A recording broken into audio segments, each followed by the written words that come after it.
Steel Curtain Network. Por Jorgito! Goes down! Najee Harris! DJ Watt! What is up, Steeler fans, and welcome back to another episode of the Steelers Preview. I'm Jeff Hartman, joined as always by Dave Schofield and Bryan Davis. We're getting you ready for Week 4, trip to Indianapolis, back in what used to be the RCA Dome, now Lucas Oil Field. Dave Schofield, welcome to the show. How's it going? It's going all right. I've driven past that stadium before. I think it was back when it was Lucas Oil. Is it a whole new one, or has that building been there a long time? I'm trying to think of that. I don't know. I know it's Lucas Oil Field now. Yeah. They used to call it the RCA Dome. I don't know if it's a different structure though. Yeah, because I drove by in like fall of '96, on I-70 there, and it's like, okay, that's a cool. I can at least say I saw the stadium, but I don't pay attention when stadiums are new unless they're so fancy pants like stuff in LA that when it happened. It's so fun stadium, yeah. All I know, forget that. It's good old Acrisure, and that's all that matters. Yeah. Bryan, what's up? Well, hey, I got to jump in on that. I think it was late in the Peyton Manning years, if I'm not mistaken, when the new stadium came about. It's 2005 ground broke for it, so they've been there since 2008. The Indianapolis Colts. So hasn't been the worst place for the Steelers to play. No. Good place for the combine. Yeah, it is. How's it going though, Bryan? Oh, it's going great. I love being 3-0, being a fan of a 3-0 team. I'm not 3-0, but I only wanted two. But I love the feeling, because remember how good that feeling was back in 2020, but we knew it was going to end, and this is just new horizons. It just feels different. We know there's going to be losses in there, but it just there's something special about the unknown of this team. Yeah, there is a lot of unknown, and I think we're starting to kind of like meander our way through the woods here on this season, and there's a lot of news surrounding the Pittsburgh Steelers, but again, just like last week, almost all of it derives from the injury report. Players that are practicing, players that aren't practicing, quarterback discussion, which all stems from the injury report. So why don't we start with that like we did last week? Dave, do you have the Steelers injury report handy? There's a lot of all 15 names. Wow, they're rested players. Okay, well, let's knock the resting players out first. Yes. Okay, players that rested either fully or limited on Wednesday that were on the report were Najee Harris. He was he rested completely. Dante Jackson was another one that was rest, although he got that little bit of a shoulder that they left the game with. Cam Hayward, who rested partially yesterday, fully today. Larry Ogunjobi was partially yesterday, and then today joining Cam Hayward was Miles Killebrew and Cordero Patterson. I think I got them all right. Yeah, I think it was all 5 of them. So that's knocked out. Russell Wilson, same old, limited both days. Roman Wilson and Van Jefferson full both days. That's good. That's good news for both of them. Still don't know if the Steelers will have Roman Wilson active just because he's healthy. He was healthy last week, and they did not. Trying to get him, up to going. Deshaun Elliott was one that was limited. Yeah, let me double check. He was limited on Wednesday. He was back to full on Thursday. That's good news. That was a quadricep. The big one that's bad news is Jaylen Warren didn't practice either day. We knew Alex Highsmith and Michael Pruitt already been ruled out with groin and knee respectively. They didn't practice either day, not surprisingly. Isaac Seumalo limited both days. On his way back, don't know what that'll mean for Sunday. And let's see. I think that was all outside of the rest. Yeah, it doesn't. If I were betting, man, I wouldn't bet Jaylen Warren's going to play this weekend. No. And so my question would be: would they call up someone from the practice squad, or would they just roll with 2 with Cordero Patterson and Najee Harris? And everyone was freaking out when Najee Harris was reportedly in the locker room with a sling on Monday. So everyone's like, this is bad. This is not good. Not that bad. Another bad. So, but Bryan, I'll throw it over to you. What's your take on the injury report? I was freaking out with the Najee thing. I will tell you that too. The injury report is interesting to me because It's stuff that we have braced for. We braced for the Highsmith thing. Now, the Highsmith thing comes with I want to warn everybody not to be excited about Highsmith's injury because, sure, it gives Nick Herbig a chance to start and play and to see what he can do. But you don't want to see a guy like Highsmith for what he does go down. You're a stronger team with 3 of those guys. So, but we expected, I mean, a lot of us did expect that when we heard groin right away. And we know I want to make Dave smile here. The groin groin injury. If you remember Cheers. Yes. But I look at Dante Jackson. He's the new Larry Ogunjobi. It seems like he is going to be on that injury report every single week. He might be limited here, he might be there, but he seems like he's the gamer, that he's going to be there on Sunday or whenever they kick off, come hell or high water. Jaylen Warren, yeah, that's disconcerting. It seems like he really hasn't gotten going this year, but we saw traces of what Cordero Patterson can do in that Jaylen Warren role and that dual purpose role as a wide receiver. So there's where we talked about in the offseason, and I was starting to think this was dangerous thing we talked about how deep this team is. And when the offensive line stuff started, you're like, oh my gosh, yeah, forget about the whole depth piece. They're getting killed here. But some of that depth is really coming into play right now. But when it comes into play and you're using that depth, there's no depth behind you. So that's when you do have to, now you have to start biting your tongue and crossing those fingers. All right. I'm going to ask you guys a question. And Dave, I'll start with you. And some might call this a conspiracy theory. I don't necessarily see it as that. But do you subscribe to the theory that the Steelers are slow rolling Russell Wilson's return from this calf injury, or do you think it is that severe? They are not slow rolling it. If they are, then they are literally telling him to don't do this in practice, don't do that in practice, not because you can't, but because we won't let you. There's a reason he's not rolling out and doing the bootleg in practice when they're showing these videos from camp. From practice. Yeah. So it's not. If he was their only option or their only real viable option, and it was, oh wow, we're having to go through an 0-3 Mitch Trubisky stretch, then guess what? Russell Wilson would be out there on the field playing through it, complete like what the Chargers were trying to do with Justin Herbert last week. They don't have to Justin Herbert this. I don't think they're saying, oh well, he's fine, but we're just not letting him do it. It's obvious looking at him in practice. If you listen to the Steel City Insider with Jim Wexell on the Steel Curtain Network, that's all you need to do to hear what is going on with Russell Wilson, because he's telling you he's not the same guy that he was at OTAs. He's not moving the same. So to think that this is something other than that is kind of just jibber jabber, because it really is that Wilson is not his self of what he even was for the spring in the Steelers with the Steelers. Brian, what's your take? Yeah, Dave hit it on the head. I mean, look, he can't go. They wanted him to go. They wanted to, there's not too much return in your investment that you need because you're not paying him too much of anything, but you have the luxury of Justin Fields, who I don't care what his numbers are, what you like, what you don't like. He's 3-0 as the starting quarterback of the Pittsburgh Steelers, and they're starting to gain momentum with him.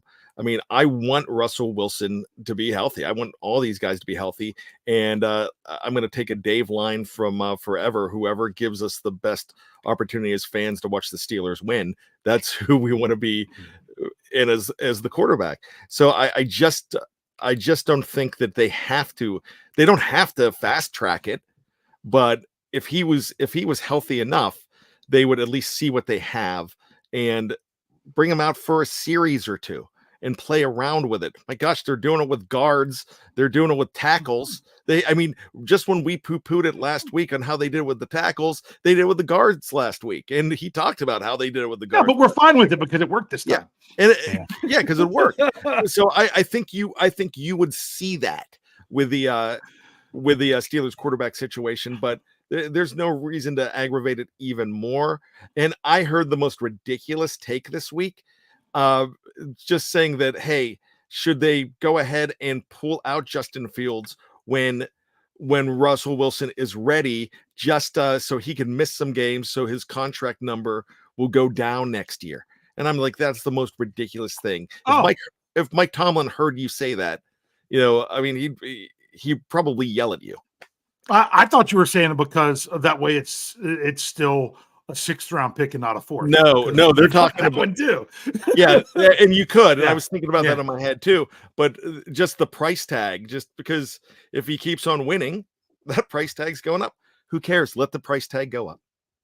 Let me ask you this quick question before we go to the Colts injury report. If the Steelers were in the situation of the Browns and Ravens at 1-2, okay, do you think Russell Wilson is actually out there trying to, like, he's playing? The Steelers are saying, look, I know the calf's is bothering you a little bit, but we kind of need you. Dave?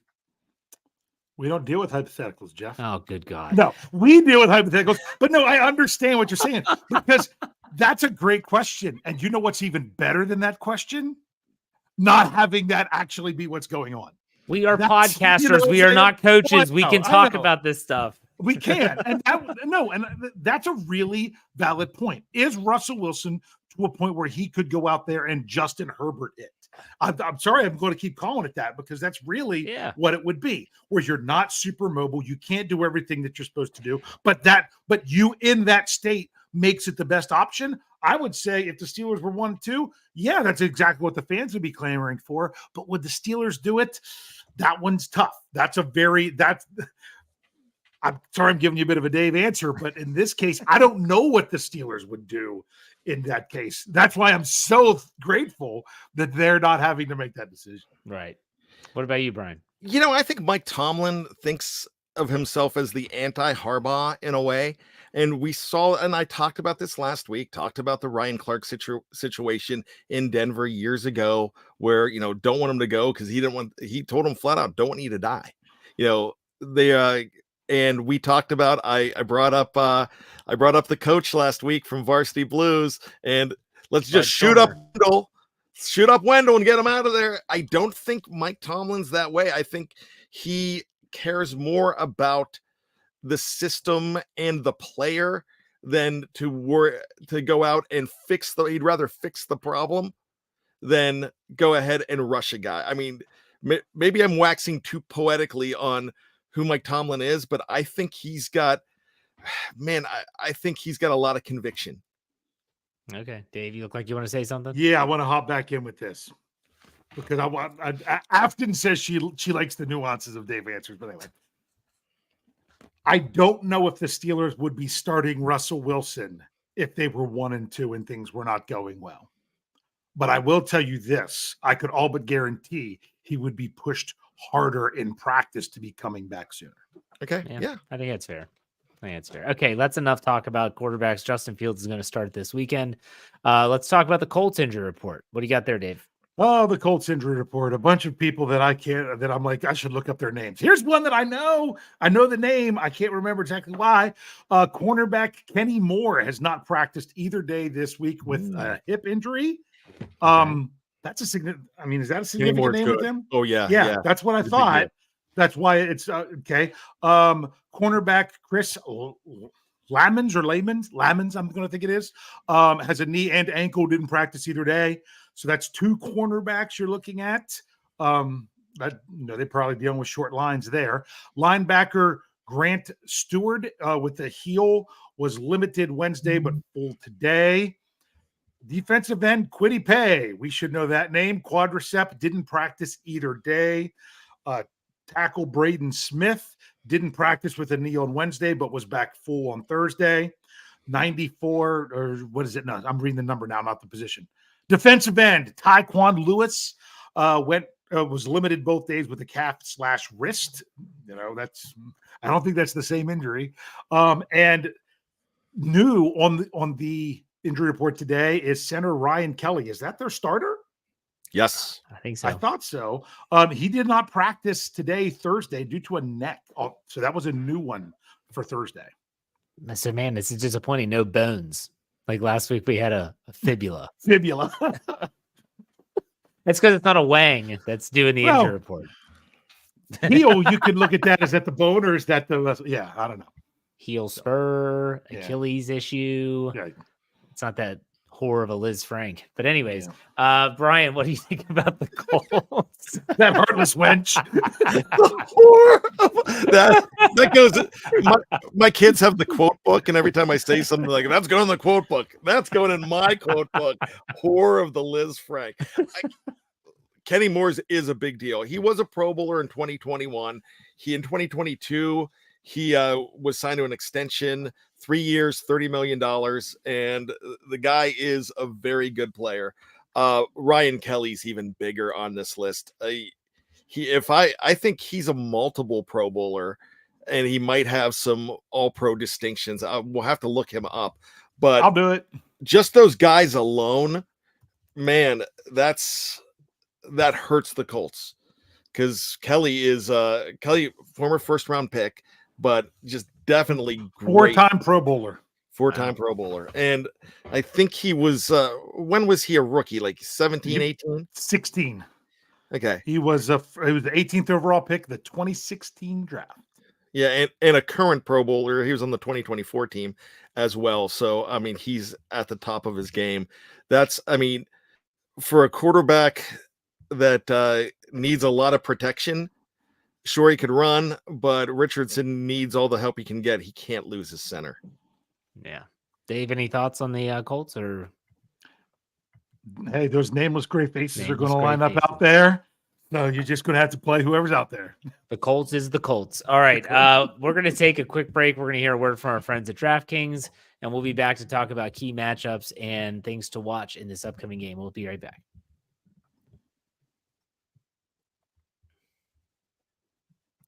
All right, we are back. Thank you for being patient. We have a super chat here. I did not see a comment. John, I found his next one. Okay, $1.99. He gave us that tip. Thank you very much. He had several, but this was the next one. All right. Found. The sled is the MVP.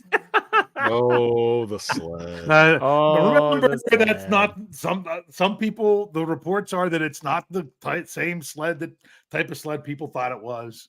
But yeah, I have to say about just one thing about that. I feel bad for Russ, but this might be like the perfect storm for Justin Fields. Of hey, you're getting an opportunity to show what you can do without saying, well, if you don't get the job done, you're benched, you're demoted, because it would just be the other guy came back, and he can't breathe easy because it's still not his job. Although he says it, he did say it's starting to feel like it's his job, which is good. That's what it is. And I think that might be one of the better things for him. So as long as you keep winning, just keep winning. I will encourage everyone out there, if you haven't yet, Cam Hayward's latest podcast has Justin Fields on it. And so what I did, I went to YouTube and I fast forwarded through the first half, which is Cam and his co-host talking about the latest game. Cam's all coach speak anyways. And the Justin Fields interview is fascinating because he's a different guy in terms of he's not your typical quarterback in the league. He's very quiet, but get to know the player a little bit. Seems like a pretty good guy. It's an interesting listen. We'll put it that way. So I recommend you go check that out after some all of our podcasts, obviously. All right, let's talk about matchups here. Players to watch, whatever you want to call it. What are we looking for here? Brian, we'll start with you. This is a matchup between two teams that have, or at least one team that has some glaring weaknesses. We'll see what you think. Well, I'm looking at the Pittsburgh Steelers defensive backs up against some really good wide receivers, and Michael Pittman, the second, third, seventh, he's somewhere around there.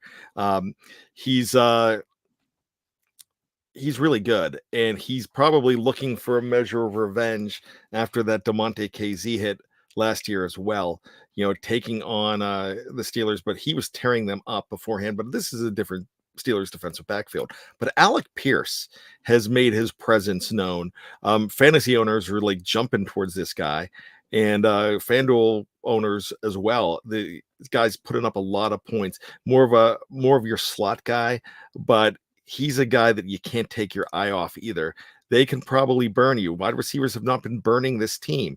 That's how excited I am about what's going on in that secondary in Pittsburgh, but you gotta, if the Colts are going to go ahead and beat this team, they're with the focus on the ground game, and you have a great ground game as well, but with the focus on the ground game, they're going to have to open up those wide receivers, and those guys are capable of doing so in Pierce and in Pittman. Yeah. Dave, what's your thoughts on well, you can talk about that if you want, or you can bring up something else that you hadn't. Oh, I'm going to bring up something else. Okay. Because the game within the game. And this might be such a matchup that it actually, let's just say it. It's not that it's going to stand out in a huge way in this game necessarily. It just might stand out. It might erase something that could stand out otherwise for both teams.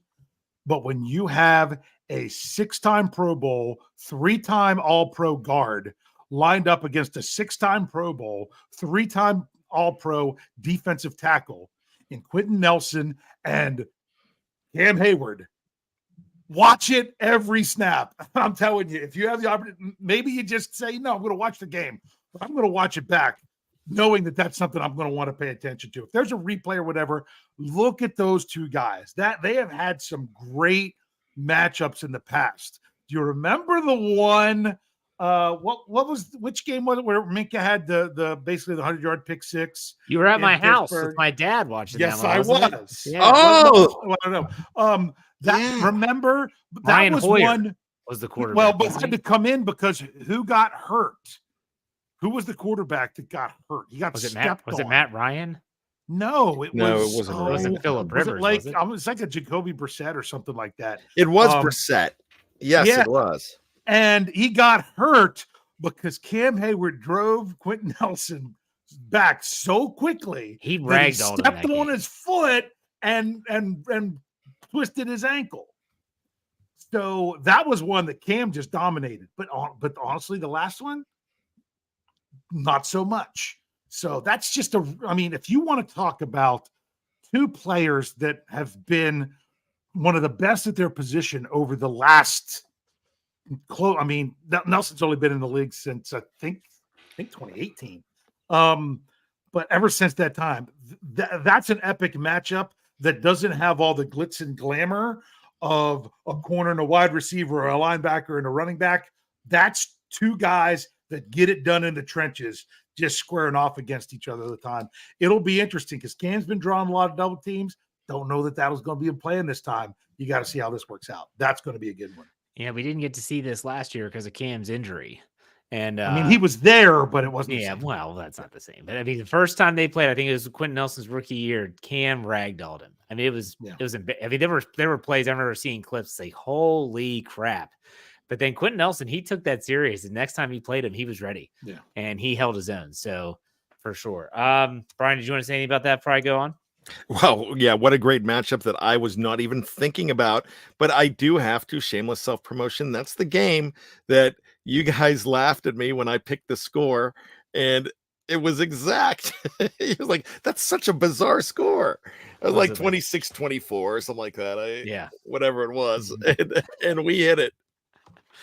All right. So I'll talk about the elephant in the room. It's the fact that the Indianapolis Colts cannot stop the run to save their life. Now, the last game, they did better, but they're surrendering 179 yards a game. That is the 31st ranked run defense in the league. The Steelers average 130.7 rushing yards a game. That's 12th in the league.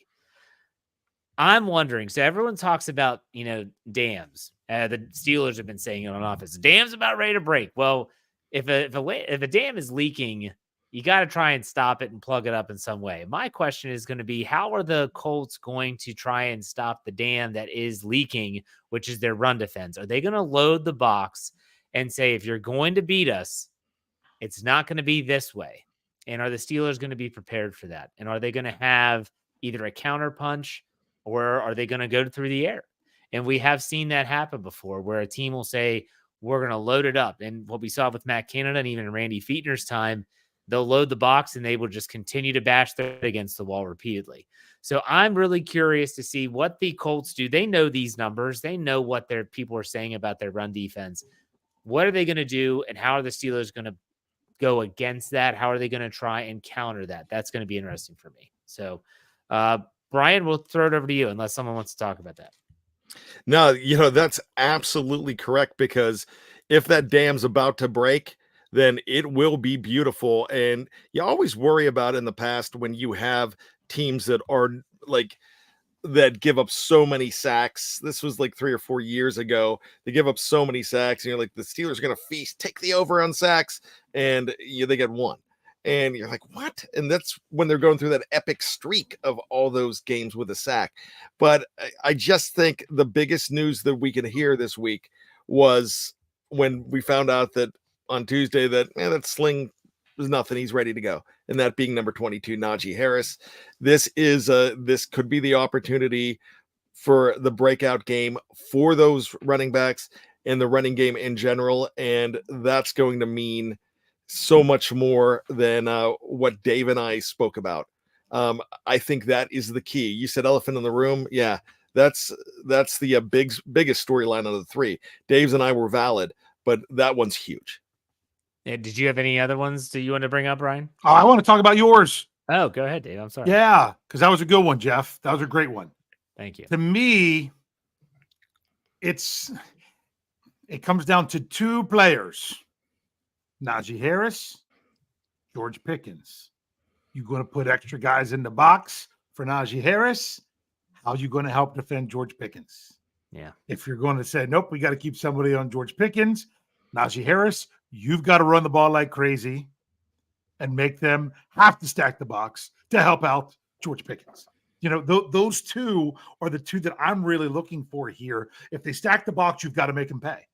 And how many times for the last couple of years have we felt like, oh, they're stacked in the box, but the Steelers either A, don't have the offensive weapons, particularly the ones that are taking the snaps to make them pay, or B, the OC with the cojones to actually make them pay. And now it feels like, whether it was one or the other, that you don't have that problem with either one, hopefully. So if they're going to do that, then, Justin Fields, trust George Pickens, make it happen. There you go. I like it. Brian, anything else? Yeah, I do have one more. And if I have the wrong defender, please help me out. But I would think that Patrick Queen on Anthony Richardson might be a very big matchup here. Because you're stealing my X factor, Brian. Oh, okay. I'm just telling you, I'm going to use it on the website this weekend. You think it would be? Well, do you think it would be Queen, or do you think it would be Peyton Wilson? I think it's going to be Queen, because he'll be out there every snap. Okay, that's kind of what I think too. Yeah, but man, Peyton Wilson that's a good point there, Jeff. Giving himself reason to be in there, and that's true. But look at the quarterbacks the Steelers have faced. The Falcons and Cousins, not really a speedster. Herbert with a bum ankle, wasn't really a threat to run, and Nix was probably their biggest threat to run in week 2, but nothing like what you're going to see with Anthony Richardson, who could be Lamar-esque with what he can do. So it's really going to be interesting. I know this is not a head-to-head battle, but just the mobile quarterbacks in Fields versus Richardson, it's going to be huge to see who's going to control the game more and help their game more with their legs. That's a good point. Dave, anything else from you? Let's see. Play hard. Oh, of course we're going to say that, but that's not a matchup. How about Chris Boswell versus a dome? I love it. Do you think he'll go for 60 plus? You know what? I'm going to say no. You know why? Because you're not going to have to. Okay, I'm gonna go and honestly, my Let's Ride podcast on Wednesday, I dive into the numbers a lot more in terms of where teams are trending and even looked at like third down data. But I will say this: Anthony Richardson has thrown 6 interceptions in 3 games, and I gave a not bold prediction on Twitter the other day when I said, if there's a game that Minka gets off the schneid, he didn't have an interception all last year, doesn't have one yet this year, it's this game.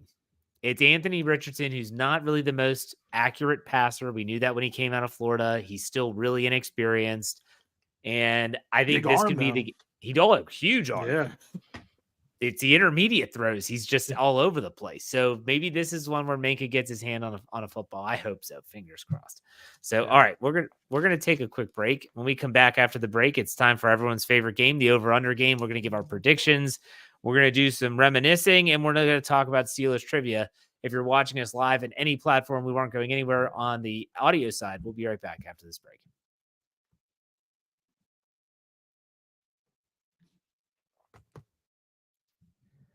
All right, welcome back, folks. It is time for the over/under game, everyone's favorite game, at least the three of us here. Dave, after last week, because I wasn't on the post-game show, it was interesting. I was curious as to how everyone did. Why don't you update those? We had some pretty nifty performances. I had, well, let's just say in your over/under picks, I had my best week, but in the game over/under picks, I had my worst week.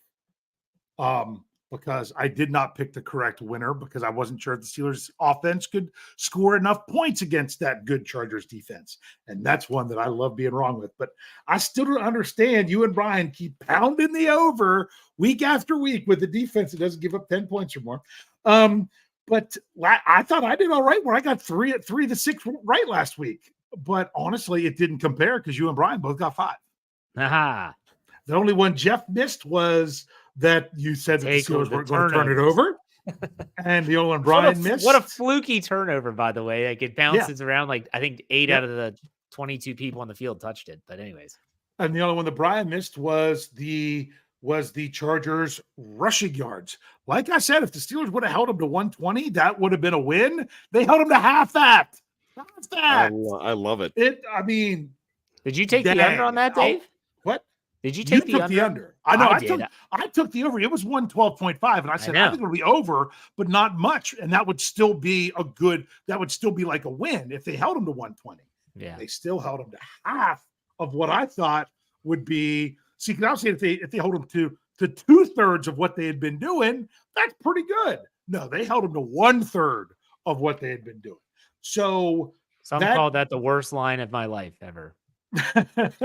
I'm sorry. So Jeff is still in the lead with 13, ahead of Brian with 9, and I'm trailing with 7. But if we're doing the game picks, I still have a 2-point lead there. I didn't gain any ground because you guys, like I said, you guys keep taking the over. Because we all just got 1 out of 2. You guys picked the game right, but not the over/under. I picked the over/under, but not the game. Okay. And I'm sitting there with 5. You guys each have 3. So how many does Jeff have total? Really? Yeah, you're going to start this game again? No, he's leading. He's leading, right? I said 13. Okay, and I have what?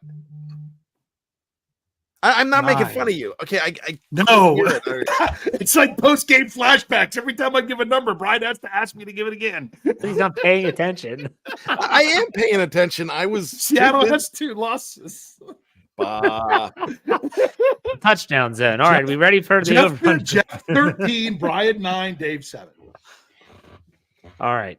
I bet Brian got kicked out of class a lot as a kid. Anyways, let's go the over/under for this week, week 4. Ready, Dave? We have 6 new ones. Yep. All right. Pittsburgh Steelers defensive sacks. Now, I will state, I'm going to try to be honest with everyone, that the Indianapolis Colts with Anthony Richardson have only surrendered 4 sacks through 3 games. All right. And I've got this line at 2.5. So, Brian, over/under. Jeff, this week I'm not speaking to Dave. So if you could tell Dave that I'm actually going to go and take the under this week. I believe in the Steelers defense, but this is a team that protects the quarterback. The Ryan Kelly thing could change some things, but Nelson's still there. There's some good players on that line. I'm just going to go with the under. All right, Dave. The Colts haven't played TJ Watt yet. Give me the over. I'm going over as well. I think it's going to be around 3. I just think that the Steelers are going to have them in passing situations where they're going to be able to abandon the run. So that's where I'm going with that. All right, let's go to Pittsburgh Steelers defensive takeaways. I mentioned that the Anthony Richardson has thrown 6 interceptions so far in 3 games, and those are their only turnovers. They have yet to fumble the football. Steelers takeaways at 1.5. Last week, they did not get a takeaway. First game of the season. Brian, over under. It's got to be the over this week if you're going to beat this team, and I think the Steelers are going to beat this team. Spoiler alert. But you're going to have to victimize Anthony Richardson. He's going to have to make some mistakes. And I really think that the way this team has been taking the ball away, their plus minus is fantastic. I'll go ahead and say, yeah, the Steelers get the over. All right, Dave. I had in my mind 3. So when it wasn't 2.5, I was really happy there was 1.5. I'm definitely taking the over. I'm going to go with the under. I think it's 1. Ooh. I think that Richardson has been told, don't turn it over, which is also why I think he's going to take a sack or 2, which is why I went over on the sack. But that's a good point. All right. Let's go to Steelers turnovers. So the Steelers turned the ball over last week for the first time. The interception thrown by Justin Fields. It's their only turnover on the season. I have the line set at 0.5. So Brian, over under. It is hard to get through an NFL game without turning the ball over, especially hard for a guy like Justin Fields to go 3 games perfect that way. Now, he did throw an interception, but I'm talking about the fact that he has been labeled as having loose fingers. As far as that goes, is that a word? Loose? Is that a phrase? Loose fingers? I don't think that is. Loose lips sink ships. Yeah, well, loose fingers, loose lips. Wow. So let's just say that I think they only give up 1. Okay. But and 1's a victory in my mind. If you only turn the ball over once, that's a good thing. With great line, Jeff. But with that line, let's go ahead and say the over. Dave? Like Jeff said, he took the over on the sacks, therefore he's taking the unders on the takeaways. I took the over on the takeaways, thinking they could have as many as 3, but thinking that they still have that they could still finish in the +2 range because they could still have one themselves, but not even until after they already force a couple. So that's why I'm taking the over of 1. I'm going under, keeping it clean, baby. All right, let's go with 3 player. This is player lines now. So Najee Harris rushing yards. And we talked about how porous the Colts rush defense has been. Najee Harris, maybe a little banged up. No Jaylen Warren probably this week. Line is 72.5. Brian, what do you think? That's a great line because he's pretty much 70 every week. That's his sweet spot. I'm going to take the over. I just feel it's that dam breaks. I feel it's his breakout game. Okay, Dave. I don't know that it's going to break. It very well could. This could be one of those that he could. But even if it's not, I think he keeps hitting that 70. He's bound to throw in a 75 in there. So I'll go with the 75 and go with the over. If you would have put this in the 80s, I would have gone the under. Yeah, I thought about it, and I went with 72.5. That's why it's such a good line. I don't know if they're going to use Cordero Patterson as much as they had Jaylen Warren when he was healthy. And so if I'm leaning more towards, okay, maybe they're just going to kind of lean on Najee, which isn't necessarily a bad thing. I'm going to go with the over. And here's what's crazy. You could be entering the 4th quarter and he could only have 30 rushing yards and he could still hit that over. Absolutely. That kind of happened last week. I think I had on my parlay for my podcast on Friday, I had him at 60 plus. He was not close to it. And then on that last drive, he ended up getting over the yardage necessary. All right, so let's go to the next one. Pat Freiermuth targets. Last week, he was targeted 5 times for the curious. I have the line set at 4.5. Brian, over under. Wow. I'll go over. 5's good. Okay, Dave. I'm gonna go under. Because if they stack the box, that's going to make it harder for Freiermuth over the middle. Okay. I'm going to go over. I think the Steelers, I think you might see the Steelers spread this team out more than you think, because I think they're expecting them to load the box. So we'll see what they do there. And then lastly, Justin Fields passing yards, 210.5. 210.5. You went over 240 last week. Brian, how do you see this? If they stack the box, then Justin Fields could make him pay with George Pickens. If the defense of Kenny Moore's not in there and they have a little less, my gosh, you can very easily get what he said, 215? 210.5. Yeah, I mean, I think let's go over. I've been the over king this year. Okay. Dave? Yeah, well, I'm going to take the under because I want to see a Pittsburgh Steelers team that doesn't even throw the ball in the fourth quarter. And why would they not throw the ball in the fourth quarter? They got to lead. Because they don't need to. I want this to be a game that they don't need to. Yeah. Okay. I'm going to take the under as well, but not by much. I think he's going to be around 200. Yeah. I really was tempted to do a total yardage and say it would be around like 275 rushing and passing combined. That would have been interesting. Yeah. Yeah. But that was too much thinking for this time of night. So, all right, let's, so there you have the 6 over-unders for this week. Let's talk about the predictions. Here's the line currently, according to DraftKings Sports. If you're talking money line, the Steelers are minus 125. The Colts are plus 105. The Steelers are giving 1.5 points on the road with an over-under of 40 points. 40 points. So with that, Brian, how do you see this game shaking out? What's your score? All right. I think the Steelers are going to put some points on the board this week, but putting points on the board could be 23.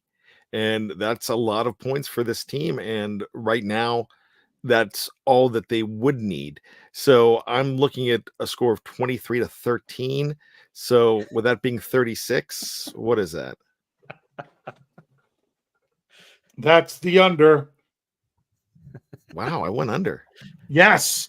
You guys Why finally are getting wise. You guys are killing me. That's my score prediction. Oh, wow. I said 23-13. 23-13. Did you say it already? No, I have it written down because I do it on my Friday podcast with Jeremy Jerome Betts. I already had mine written down and it's already showed up in the live chat. What is it? Okay, well, here's the deal. I hate to be the bearer of bad news, but the Steelers suck in week 4. It's bad. I have an article coming out. Rich and I talked about it Big Bro and I talked about it on the Scobro show about how this is the worst week by far, a large margin for the Steelers. And they have never, under Coach Tomlin, in fact, you have to go all the way back to 2004, never won in week 3 and then turned around and won in week 4 since 2004. Now, some people are like, what about 2020? They technically had a bye week in week 4 because it got thrust upon them at the last second. So there were 2 weeks in there where there was a bye that kind of messed that, or 2 weeks, 2 years in there that there was a bye that kept them from being able to go to it. Well, the other one, they were already, they lost in week 3 and then had a week 4 bye. So that one, they wouldn't have been able to do it anyway. So this is a bad spot for the Steelers. I picked them when the schedule came out, loss. So far, I'm perfect from our predictions from when it started. I went win, loss because of that week 4 thing. But what the Steelers have done with me is to show that this isn't the same Pittsburgh Steelers team. There feels like something different going on here. I loved how my brother talked about it. Seems like the offense and defense are actually working as teams and not feeling like 2 separate units, even though the defense is super elite right now. It still feels complementary. It feels like they're encouraging each other. It feels like it is one Steelers team. I really like that. For that reason, and you could say it's the law of averages if you want to, I am taking the Steelers to win this week, even though, so I am going against what would have normally been my better judgment based on the numbers. My thing is the Steelers are going to buck the trend. I have them winning this one 27-10, which would be the under. And once again, I'm not having the Steelers give up more than 10 points. All right. I love it. Interesting stuff. Let's get this $10 tip from Ken. I think it's Cruz or Crew. I'm sorry. I'd say Ken. Thanks, Ken. He says, appreciate you gentlemen and the entire Steel Curtain Network crew. Amazing content every single day. Keep killing it, fellas. I did see someone in the live chat say, hello, BTSC. Hey, that was the old stomping grounds. Okay. This is Steel Curtain Network now. We are now our own entity, a part of Fans First Sports Network. I appreciate all that they did for us at BTSC. No hard feelings, but this is a new entity. And Ken, thank you very much. I really hope everyone that's watching or listening to this has checked out steelcurtainnetwork.com. Dave and I put a lot of time and effort into that website. We have a lot of great contributors, and I want you all to check it out. It's at steelcurtainnetwork.com. All right. So instead of Brian doing trivia, he's going to. What's up? Officially, you were 23-13, like you said, right? Correct, Which obviously is then the under. So sorry, you guys don't get to make up any ground on me this week because we all have the same picks for That's fine. I don't care. As long as they win. That's all I care about. All right. So instead of doing trivia, Brian's going to go take a trip down memory lane here about Steelers Colts. Go ahead. All right, Dave, start the clock. Give me 90 seconds. Oh, oh my God. I'm actually going to do that. Here's the deal. There's low-hanging fruit here, and I'm sure you guys might take it. But if I'm going ahead and looking at a special game to me, it would be in 2014. My buddy Darren said, and you hear me talk about Darren, he's my pessimistic Steeler friend. And so I remember on the way down, the Steelers were like 14-point underdogs. Andrew Luck was in his prime. The Colts were scoring a lot of points back then. The Steelers were not. And this was a early November or late October game, I believe, October 28th, something like that. So going into this game, he's been in my ear on the way down. We're listening to the pregame. I text my wife and say, oh my God, this is going to be the worst ride home when the Steelers get crushed in this game. They did the crushing, 51-34. Andrew Luck had 400 yards passing. Ben Roethlisberger had over 500, and he had 6 touchdowns. I was going to say that was the 6 touchdown game, right? And next week was a 6 touchdown game. Back-to-back weeks. Yeah, it was absolutely incredible. I mean, they were the Bumblebees. It was a great day, and I was there. Man, there's better Colts Steelers games, but one that I was there, I loved it. Love it. 90 seconds. Oh, that was 70 seconds. Great job. Ooh, Great job. Very good. Well, I was very good. good. Seconds late starting it, but you were That's well. okay. That's still within under. That's still But, under. You know, there's a lot of good Colts games. Jeff and I, we watched more than one together, I think. Yeah. Think so? If I recall. Now that you mentioned I it. don't know. Yeah. Anyways, what's your trivia, Dave?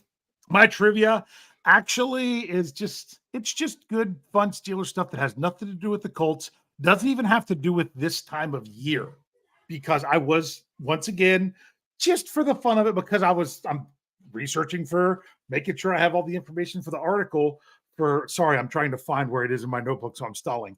I know it doesn't do any good when I actually tell you that's what I'm doing. That the Steelers week 4, the numbers are just really bad under Coach Tomlin. But to make sure that how bad they were comparatively, I looked at all the weeks, and where the Steelers have the most success since 2007 is in weeks 17 and 18. I've got to group them together because we've only had a week 18 for 3 years, and the Steelers are 3-0 during that week. But the Steelers are also 14-3 in week 17 with Coach Tomlin. Can you name the 3 losses? And I'll give you a hint. All of them were week 17 when there was only 17 weeks. Huh. The 3 losses in the Mike Tomlin era? And Mike Tomlin era. Shoot, because I remember them winning even when they rested a bunch of guys, too. Go ahead, Brian. The night Wang Harbs was christened, it was that Doug Hodges year. That was a week 17. Mm-hmm. Yes, it was. In the rain. And oh boy, did that piss me off that day. Hence the nickname. So that game, we'll go 2019. This is all in the Mike Tomlin era, right? And yes, all Mike Tomlin era.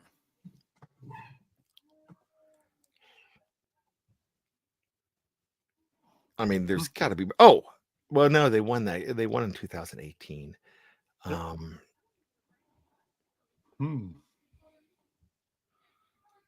Wow, I'm struggling here. Stumped. I can't think of anyone. And here's the thing: most of them I watched one of them with Jeff. Most of them were division games. So I would have to say 2018. No, they won in 2018. That's right. That's when Antonio Brown took off. Yeah. The Browns and the Steelers in the COVID year. When Ben, Cam, and TJ didn't even travel to Cleveland, and Mason Rudolph almost beat them, and then we don't want to talk about what happened the next week. Is that the game you watched with Jeff? Yes. Okay. That was 2020, right? That was 2020. So 2019 with Duck Hodges, 2020 with a bunch of starters resting. And then 2021. Nope, 2021 and all those, they won them all. The third one was once again a backup quarterback who some people believe is the best backup quarterback that the Steelers have had. Who's the legendary backup quarterback for the Pittsburgh Steelers? Charlie. That would be Charlie Batch in 2007 when the Steelers rested their players and they lost. Was it in Baltimore? I'm trying to remember for sure. Because in Baltimore, 27-21 in week 17. That's the game that got Billick. Not that game didn't get Billick fired, but Billick was fired after that. Yeah. And that's it. So if you look at week 17 and 18 in the Tomlin era, the only 3 losses were Charlie Batch, Duck Hodges, Mason Rudolph. That's interesting. Yeah. Very interesting. All right, gentlemen, let's do some final thoughts. Brian, go ahead. All right. So we have people coming over the house again for the first time because we had that flood in 2018, but now we're doing Steeler Central over again. Dave, we are not pausing games, so you're allowed to come back. There are no pauses. Sunday ticket, man. I'm not leaving my couch. Yeah. But we're fun. But something's happened this year. You know, I talk about the 3 of us are big time family men. And I hear Jeff talking about watching the game with his kids. I've heard Dave mention it. For me, my kids don't watch the games. Connor, who took over with became a Penguins fan 2 years ago, all of a sudden wanted to join in the traditions, and he's learning the games. He's sitting there with the whole group. And Connor and I love the show Ted Lasso. And you guys haven't watched it yet. When you do, you will think it's the greatest show ever because it is absolutely fantastic. And they have a player named Jamie Tart, and he is their superstar. And they have a chant every time that he scores a goal. And it's a sing-songy chant. And I love to sing. And so for some reason, TJ Watt got a sack in week 1, and I started it. And within seconds, everybody joined in. So I want to bring this up to you because you're going to hate the song that it is. But when TJ Watt makes a sack, there's nothing better than an entire room going, TJ Watt, TJ Watt, TJ Watt, TJ Watt. And the whole room is doing it. And they're screaming it. And it just feels like magic. It feels like what you get to do and watch those games. Those are the games you don't forget, especially when you're doing it with your son and your friends and you're chanting and cheering like that. That's a great feeling. So when TJ Watt gets his 4 sacks this week, even though I took the under, do the chant. It feels really good. All right, final thoughts. Wow. Yes. My thing is everything about the numbers tells me, like I said before, that I should say, oh, this is a classic Steelers letdown game. I just don't think this team is equipped in a way that they're going to let down. Think about it. The defense. Oh, they're missing Alex Highsmith. Nick Herbig's got to step in, step up. So you know what? They're gonna rally for that kind of reason. This offense had an improved week last week, but they shouldn't be complacent with where they are. They've got to be keeping it up on the upward trajectory. I'm just banking on the Steelers can keep it rolling just because the way this team is built. I'm hoping that I don't come on the post-game show and say, you know what? I knew I should have done it. I should have stuck with my original pick. No, this is an opportunity for the Steelers to come out and say, you know how it was really nice to have the football with a 2-score lead with 5 minutes left in the game and just kind of run out the clock? Let's get more than a 2-score lead in this one. This one would be really nice. That's a nice step I would like to take. Now, if the Steelers end up winning a nail-biter or even have to come from behind, I'm still going to be just as happy because they managed to get the win. So as much as I would like to see a decisive win, more than anything, just bring home the victory. Go Steelers. There you go. I will say that, Brian, it is special when your kids start to share in that bond. I remember some really great memories of my dad and his friends and me there. My kids are now starting to turn down opportunities to go and do things because the Steelers are playing and they want to watch the game. So it is, it's very special when you have that bond because it brings back a lot of memories from when I was a kid and all that stuff. So yeah, it is very special. And we are all family men here. So, all right, good stuff as always, gentlemen. We will all 3 be on the post-game show. I'll be there. Finally, I've missed last week. It drove me nuts. Good to have you back, there. Jeff. I will be there. Someone's got to captain the ship. Dave did a good job. So did Brian. Thank you all very much. It wasn't the same, though. It wasn't the same with our friend Jeff. What wasn't? Yeah, and it wasn't the same doing Scobro show after talking to Rich and during the post show. It was like, come on. Yeah. All right. So make sure everyone checks out all of our podcasts. Have some great content coming up on the podcast side all weekend long, getting you ready for the game. Make sure you check out SteelCurtainNetwork.com. But Dave, send us out like you always do. Hey. We'll see you next week on another Steelers preview.